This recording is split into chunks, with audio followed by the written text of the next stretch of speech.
TIFU by discussing consent? This UCK up was actually today, so I'm basically using this to vent upside down face throwaway account because FML. So, I, 27M have been seeing 27F for a couple of months, and today we met up at hers, we're cuddling, and it looked like things were moving towards greater physical intimacy. We hadn't had X, or done anything beyond cuddling so far. I absolutely prefer to take things slow, but was happy to move, to be more intimate. We had seemed to get on great, and I was pretty comfortable with her. So, I said we should talk about what we were both comfortable with, what we wanted and what our boundaries were. She immediately got mad and asked what the UCK was doing. I said that I wanted to make sure we were both on the same page, and we were comfortable.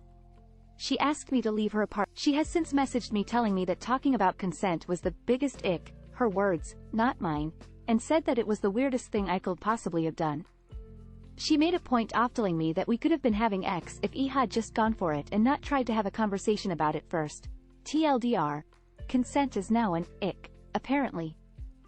I'm dying alone then. TIFU the plans my GF and I made to sleep together while camping with her family. A couple of nights ago I, 19M, was camping with my GF, 18, and her family. It was night 1 of our 3-day camping adventure. My GF shared a tent with her mom. I shared a tent with her brother, 22. The dad shared a tent with no one. When everyone was supposed to be sleeping, my GF approached my tent and woke me up. She had beginner-level stealth mode skills because her brother was wide awake when she was done unzipping our tent. Not the end of the world. My GF and I anticipated that outcome during our brainstorming session at the beginning of the trip. As per our plan, my GF said she had to pee, which was my cue to say, "I'll walk with you." This was meant to be the first phase of our secret mission to have X in the woods without the family knowing. However, I literally forgot about the secret mission. I never said, "I'll walk with you." Instead, I asked the brother if he was keen to come with us because it seemed less ominous to be wandering in the woods in the middle of the night if we were more than 2 people. The brother shrugged and said he might as well pee. My GF stared at me like I made no sense to her. She said if I'd want to be alone with her, then I was more than welcome to be alone with her brother. I had to exit my tent without being fully dressed because she stormed off without warning. She disappeared. I repeatedly tapped on her tent and whispered, "Babe," enough times for the person inside the tent to finally respond. It was her dad. I was at the wrong tent. In my defense, it was dark. I was recovering from a dream I had about being born with teeth growing out of my tongue, and not to mention all our tents looked the same. The dad asked what I was doing barefoot in my boxers in front of his tent. I said nature was calling and I was looking for someone to keep me company. The dad connected the dots and asked if I was hoping that someone would be his daughter. Had no idea how to respond.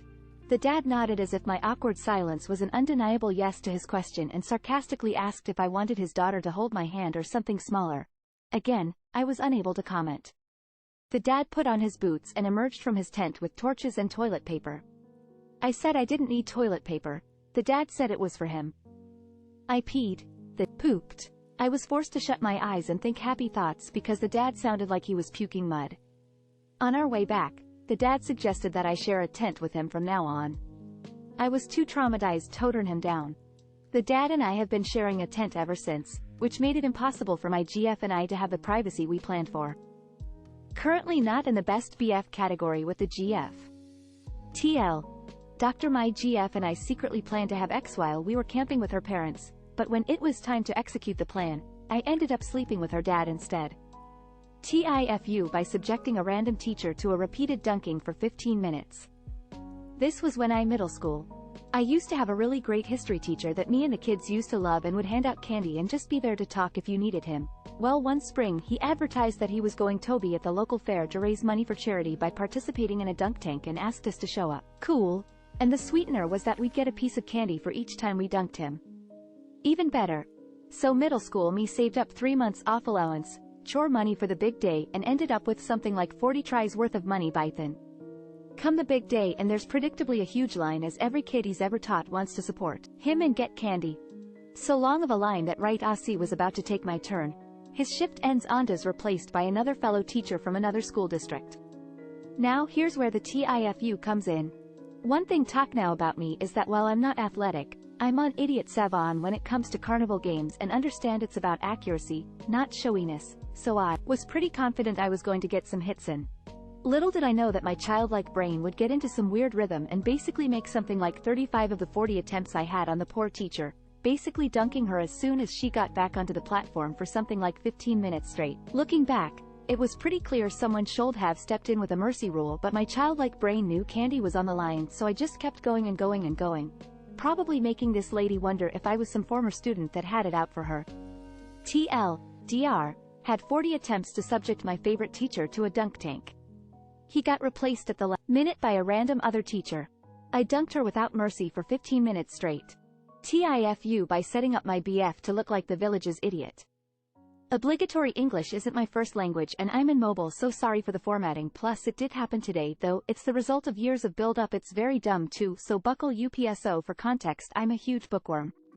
I'll read almost any genre and reading is one of my favorite things. My BF on the other hand is not into books. He has a handful of genres and topics that he will make an effort for, but he generally doesn't like to read books. And sometimes he'll ask me what I'm reading about. Some books I know he'll love the story of but won't read, so those I explain well, and we have a nice sharing time together. Others I know he'll be bored about halfway through me explaining the plot, and, in these cases I can see his attention drifting and it's frustrating to spend time answering a question when you're not being listened to. So I started making up hits sometimes. Honestly, IDKY really, I thought of it as a harmless prank and really had no ill intent. I legit thought that I'm the only person with whom he discusses books anyway, so it doesn't hurt anyone. Yeah well, turns out I definitely do not have the gift of foresight. I have no idea how he ended up discussing books with this guy at a bar. We were with a group of friends of his and their spouses and he started a conversation with a guy there. But somehow he did. I think this guy used some kind of analogy with the Scarlet Letter. Now, as far as my BF is concerned, The Scarlet Letter is a book about a soldier who mortally wounded a Japanese deserter on accident, witnessed Eddie dying and then found on the corpse a letter soaked in blood, and decided to deliver it himself. I knew Hawthorne's story would have him yawning in my face in a few seconds, but a World War II epic story that he'd listen to. Problem is, now my BF is confused, and as soon Ash opens his mouth and starts talking, it's the other guy that get confused. They're obviously not talking about the same thing. I jumped in and said something about there being a second book, by another author which I didn't remember, and the conversation went on. Later when we were home, I did explain to my BF what had happened. I figured I owed him that. The incident made me feel so guilty, and he was confused at first. He asked why I'd done that and I was like, IDK, explaining some books was boring for both of us, so I made it entertaining, and much to my relief, that cracked him up. He said that it was actually cute that I'd invented stories to entertain him, but demanded that I made a list of all the books I'd done that with so he'd know not to make a fool of himself in the future. He's already cracking jokes at my expense about it left and right, and it looks like it's gonna stick, which is fine by me lol TL. Doctor. I sometimes invented a whole new story when BF asked me what the book I was reading was about. Then one day he discussed the plot of the Scarlet Letter with someone else to find out it was not, in fact, about a soldier in Japan finding a letter soaked in blood on an enemy and deciding to deliver it. Edit. This post is getting much more attention than I anticipated. And even though it's not that much, it's already more than I can handle, so even though I'll do my best to read everything, I won't reply anymore. I'm glad I made some of you laugh, and for the handful of you who are worried about what else illy about, don't read too much into a Reddit post. We're on TIFU. I made an error of judgment. Like every other human being, I came clean about it, and the person who could or should be mad about it forgave me. Not to mention this is just a glimpse into our relationship. TIFU by exposing myself while completely dressed. I'm begging you on the internet for some catharsis. I can't tell anyone I know in real life, for I fear thee may aptly jest me. I was walking downtown after class when I caught sight of someone with the same shirt as me. It was the same shirt for sure because it features an anime character. I was hit with a wave of same shirt euphoria. Completely out of character to point out our same shirt, stopping them with a what I thought was a rather polite, excuse me, when describing my character. I mean, I'm a socially anxious introvert, but today, for some inexplicable reason, I was feeling brave. However, it's winter, and I was wearing my zipped padded jacket, so I started to unzip it to show my same shirt. But they had already started to walk away at a rather brisk pace before I could show them my shirt. Only then did it dawn on me that I must have looked like a flasher or other suspicious character. I yelled same shirt a few times but they were gone, as was my dignity happy crying face. TLDR, don't stop strangers in the street to show your same shirt unless the display is obvious. TIFU by eating an entire pack of sugar-free Werther candies. My mum had a packet of sugar-free Werthers stashed in the kitchen that nobody was meant to touch. I touched them. I was craving some sugar and they were right there in front of me. I took the entire bag, and snuck it into my room to consume. They were delicious, addicting even. I couldn't stop eating them at a rapid pace. 1 can, into 5 which turned into 10 and before I knew it, ate almost 30 of them. All was good. I was happy. But then, the stomach pain arrived. It was subtle at first, just your usual pain. I ignored it, but then, it got even worse. Flatulence arrived like an evil god and it wouldn't stop. Gas was building up inside my intestinal tract and I couldn't stop it. I farted and farted, trying my best to relieve the pressure that had built up in my intestines but to no avail. This continued until that dreaded moment. I let go of a particularly devious fart that I was holding in, and it was then that I sensed it. The sense of heat, the sense of liquid spurting out of a tight hole. I sharted. I immediately went to the bathroom and what came next was a hurricane of pure liquidized feces. It was disgusting, it was painful, it was scary. I have never experienced something like this. I finished my tribulation and left the bathroom, safely disposing of the rancid boxers. I knew something was up, something about those devious candies. I went to the Werther website and there I saw it, in small print, hidden below the nutritional information, was a warning. It read, excessive consumption may produce laxative effects.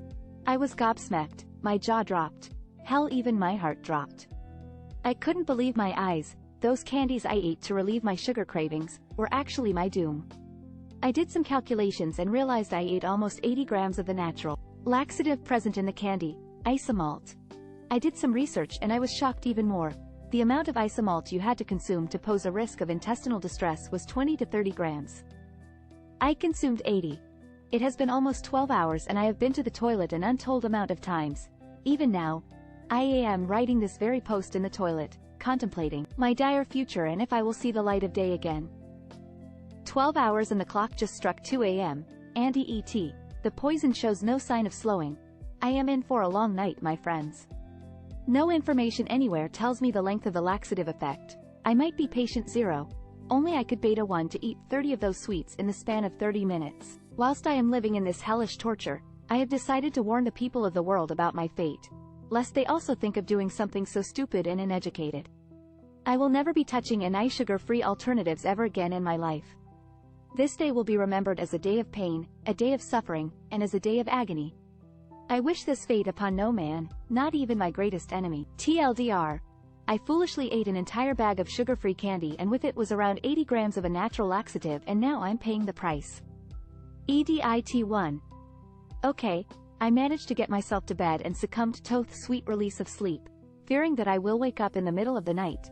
My bed laid to waste by a violent barrage of dung, but the worst did not come to happen thankfully. The liquid diarrhea has lessened substantially, probably because I have literally nothing in me for my body to even digest, but the flatulence is still going strong, albeit in a much less frequency than the day before. Haha, just realized from all the comments that I ate sugar-free candy to deal with a sugar craving. XD. Not the smartest thing I did. It also seems like I'm not the only one to fall for this despicable trap. I've read up on the infamous sugar-free Haribos. My condolences go to all the victims. And I agree with the person in the comments. Why aren't these laxative labels more pronounced? Like, be honest with me, who is only going to eat like 2 to 3 of these if you have an entire bag, sad face.